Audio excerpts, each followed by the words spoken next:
UP के बदायूं में जन आशीर्वाद यात्रा का जगह जगह फूलमालाएं डालकर गर्मजोशी के साथ स्वागत किया गया। केंद्रीय राज्य मंत्री बीएल वर्मा के गृह जनपद में जहां कार्यकर्ताओं में जोश देखा गया, तो वहीं केंद्रीय राज्य मंत्री बीएल वर्मा ने 100 में 60 हमारा का नारा देकर कार्यकर्ताओं का उत्साह बढ़ाया। जन आशीर्वाद यात्रा में केंद्रीय राज्य मंत्री बीएल वर्मा ने 2022 में होने वाले विधानसभा चुनाव में भाजपा को पहले से ज्यादा सीटें मिलने का दावा किया और 100 में से 60 हमारा का नारा देकर कार्यकर्ताओं का उत्साह बढ़ाया। भाजपा नेता आतिफ निजामी की अगुवाई में सैकड़ों की तादाद में मुस्लिमों ने केंद्रीय मंत्री का स्वागत कर उन्हें 51 किलो की माला पहनाई। इस मौके पर सांसद संघमित्रा मौर्य, पूर्व ब्लॉक प्रमुख दिव्य प्रकाश यादव, गुलफान सिंह यादव, विधायक अजीत यादव व भाजपा जिला अध्यक्ष समेत तमाम वरिष्ठ नेता विधायकों के अलावा डॉक्टर जावेद मिर्जा, सलीम परवेज अंसारी, फिरोज अली, साबिर मलिक, तौकीर खान आदि मौजूद रहे। यात्रा का आज समापन हुआ है, क्या इसका उद्देश्य था? देखिए, जन आशीर्वाद यात्रा उस दिन माननीय प्रधानमंत्री मोदी ने तय कर दी थी जब 7 जुलाई को मंत्रिमंडल के विस्तार के बाद परंपरा के अनुसार पहले सत्र में सदन के नए मंत्रियों का परिचय होता है। और जब परिचय देने के लिए खड़े होते हैं सदन में माननीय प्रधानमंत्री जी, तो ये सपा, ये बसपा, ये कांग्रेस, ये बाकी विरोधी दल इकट्ठे होकर के शोर मचाते हैं, हुल्ला मचाते हैं और परिचय में बाधा उत्पन्न करने का काम करते हैं, जिसे पूरे देश ने देखा है।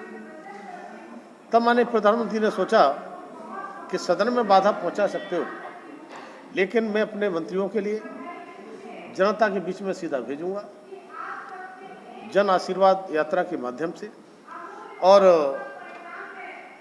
वहां पर जाकर के जनता से प्रत्यक्ष परिचय भी करेंगे और साथ में आशीर्वाद भी लेंगे। तो मैं कह सकता हूं 16 अगस्त से ये यात्रा शुरू हुई।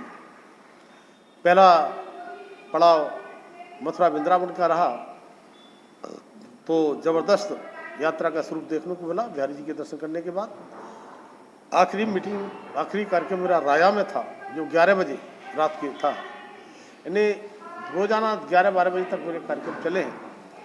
दूसरा दिन आगरा जिला, आगरा महानगर, ऐतिहासिक स्वागत, ऐतिहासिक कार्यक्रम, जो आगरा के ही नहीं, अगर आप लोग भी कभी जाते होंगे, रिपोर्ट लेंगे तो बताएंगे कि शायद आगरा में ऐसा जन आशीर्वाद यात्रा में जो स्वागत हुआ है, ऐसा शायद ही कहीं हुआ हो। मैं कल नोएडा गया था, कल गाजियाबाद गया था, कल बुलंदशहर गया था। तीनों जिलों के अंदर सुबह से लेकर रात के 11 बजे तक वही स्थिति मेरी रही और एक से बढ़कर एक मैं समझ नहीं पा रहा। लेकिन मैं धन्यवाद देना चाहता हूँ बदायूं की जनता के लिए। मैंने आज संभल से यात्रा शुरू की थी और संभल में करीब 10-15 कार्यक्रम करने के बाद मैं 12 बजे करीब जो है प्रवेश कर गया था अपने बॉर्डर पर। तो जिस गर्मजोशी के साथ और जिस तरह से बदायूं की जनता ने पलक पावड़े बिछा कर के मेरा क्या इंतजार कर रहे थे, और जितने कार्यक्रम मेरे लगे थे, 45 कार्यक्रम संभवतः लगे थे, 45 के स्थान पर शायद 100 कार्यक्रम से ऊपर हुए।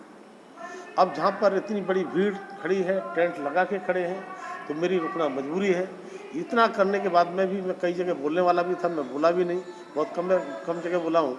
लेकिन मैं समझ नहीं पा रहा हूँ कि मैं इतनी बड़ी भीड़ के कार्यक्रम हुए हैं, इतने जनसैलाब के कार्यक्रम हुए हैं, मैं किसको नंबर 1, 2, 3 दूँ। वहाँ से हमारे यहाँ पूछा भी जाता है, रिपोर्ट ली जाती है, तो मैं तो समझ नहीं पा रहा हूँ कि मैं क्या कहूँ, कैसे कहूँ। और इसी के कारण से ये 3-3.5 घंटा मैं लेट हुआ हूँ। यहाँ पर मुझे करीब आ जाना चाहिए था 5 से पहले। मैंने 5 बजे इसलिए आपको आमंत्रित करने को माननीय अध्यक्ष से कहा था।